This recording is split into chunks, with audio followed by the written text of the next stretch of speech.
అంటే వైసీపీ వాళ్ళు అమరావతిలో పర్యటించడానికి ఫస్ట్ ఆఫ్ ఆల్ వాళ్ళకి ఎటువంటి అర్హత లేదు.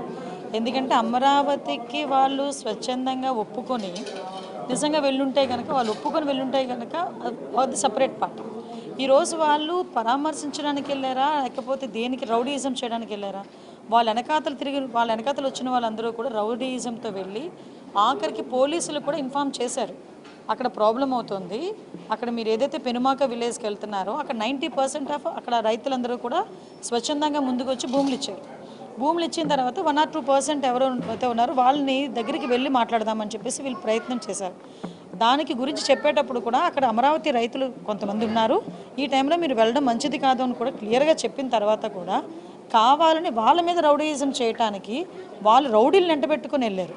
అంటే రౌడీలను వెంటబెట్టుకొని అమరావతి రైతుల మీద రౌడీయిజం చేయడానికి వెళ్ళారా? ఈరోజు వెళ్ళి తిరిగి వాళ్ళేదో రైతులేదో తప్పు చేశారన్నట్టుగా మాట్లాడడం అనేది మంచి పద్ధతి కాదు.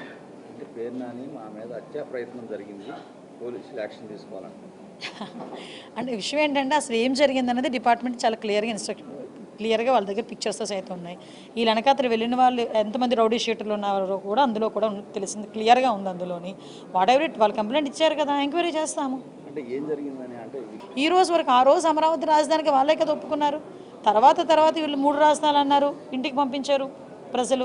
మళ్ళీ ఈరోజు వచ్చి మావిగాని అంటున్నారు. మరి ఏం మొహం పెట్టుకుని ఈరోజు అమరావతి రైతుల దగ్గరికి వెళ్ళి వాళ్ళు ఏదో పరామర్శ చేస్తారు? నేను ఒకటే చెప్తున్నాను, అమరావతి పూర్తి అయిపోతే వీళ్ళకి కనీసం ఆ సీట్లు కూడా ఉండవు, ఆ మనుగడ కూడా ఉండదు అనే ఒకే ఒక ఉద్దేశంతో, వాళ్ళ భయంతో ఈరోజు అమరావతిని డిస్టర్బ్ చేయడానికి రౌడీ మూకలను తీసుకుని వెళ్ళిన సందర్భం తప్పించి అంతకుమించి ఏమీ కాదు. వీళ్ళు కంప్లైంట్ చేశారు కాబట్టి మేము సమగ్రంగా విచారణ చేస్తాం. యాజ్ అ హోమ్ మినిస్టర్గా డిపార్ట్మెంట్ వాళ్ళని కూడా ఇందాక నేను ఇన్ఫర్మేషన్ కూడా అడిగి తీసుకున్నాను. ఇక్కడ ఎవరు ముందు ప్రొవోక్ చేశారు, ఎవరు దాడులు చేశారు అన్నీ కూడా క్లియర్గానే ఉంటాయి. కాబట్టి అందులో ఏది దాచేది అయితే ఇది లేదు. ఎస్, ఒక కానిస్టేబుల్కి కూడా గాయాలైనాయి. అంటే వీళ్ళు ఒకరి మీద ఒకరు, అంటే వీళ్ళు రెచ్చగొట్టుకునే ధోరణిలో వెళ్ళితే పరిస్థితులు ఇలాగే ఉంటున్నాయి. అక్కడ అమరావతి రైతులు కడుపు మంట అండి. ఈరోజు అదే అమరావతి గడ్డ మీద ఎంతమంది అమరావతి మహిళా రైతులను బూటికాలు తన్నించిన పరిస్థితులు ఉన్నాయి. అదే అమరావతి గడ్డ మీద రైతులు రోడ్డు మీదకి వచ్చి వాళ్ళు ధర్నాలు చేసుకుంటే ఎన్నిసార్లు లాఠీ చార్జీలు చేయలేదు? ఇదే అప్పుడు అమరావతిని రక్షించుకోవాలి, అమరావతి ఉండాలి అని చెప్పి ఆ రోజు గౌరవ ముఖ్యమంత్రి గారు కూడా బస్సు యాత్ర పెడితే ఆ రోజు ఏ రకంగా భావస్వేచ్ఛా ప్రకటన అని చెప్పి దాడులు చేయలేదు. మేము అటువంటి వాటిని మేము ప్రోత్సహించట్లేదు కదా. ఈరోజు మీరు వచ్చారు, మేము క్లియర్గా చెప్పాము వద్దు అని చెప్పాము, పోలీస్ డిపార్ట్మెంట్ వాళ్ళు చెప్పారు. మీరు కొంచెం సహకరించాలి. కాదు, మీరు రౌడీయిజం చేయడానికే, దాడి చేయడానికే, అమరావతి మీద బురద చల్లడానికే వెళ్ళారు. కాబట్టి ఈరోజు ఇలాంటి పరిణామాలు ఉన్నాయి. అయినప్పటికీ కూడా ప్రభుత్వం దీన్ని సీరియస్గా తీసుకుంది. మేము ఎంక్వైరీ చేసుకుంటాం.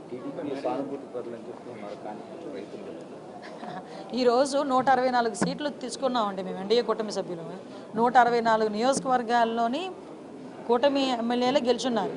మ్యాక్సిమం అన్ని చోట్ల టీడీపీ కార్యకర్తలు, జనసేన కార్యకర్తలు ఉంటారు, పబ్లిక్ ఉంటారు, అందరూ ఉంటారు. అందరూ ఓట్లేసి గెలిపించిన వాళ్ళే కదా. ఈరోజు పబ్లిక్ని కూడా కావాలని చెప్పి టీడీపీ కార్యకర్తలను పేరు చెప్తే అలా అమరావతి రైతులు వాళ్ళందరూ అమరావతి రైతులు వాళ్ళ తాలూకా ప్రాబ్లమ్ను వాళ్ళు ఈరోజు ఎప్పటి నుంచో ప్రాబ్లం ఫేస్ చేస్తున్నారు. వాళ్ళు అమరావతి రైతులు వీళ్ళ తాలూకా న్యూసెన్స్ వల్ల అమరావతి ఎట్టి పరిస్థితుల్లోని వెనకడుగు వేయకూడదు అనే తాపత్రయంతో ఉన్నారు. మీరు అందులో మీకు ఇంకా అదే చెప్పడం మర్చిపోయాను. పార్టీ ఆఫీస్ మీద దాడి చేసిన వాళ్ళు కూడా అప్పుడు తెలుగుదేశం పార్టీ ఆఫీస్ మీదకి వచ్చి రౌడీ మూకలు ఎవరైతే దాడి చేశారో వాళ్ళందరూ కూడా ఈరోజు నేను దగ్గర వీడియోస్ కూడా ఉన్నాయి నా దగ్గర.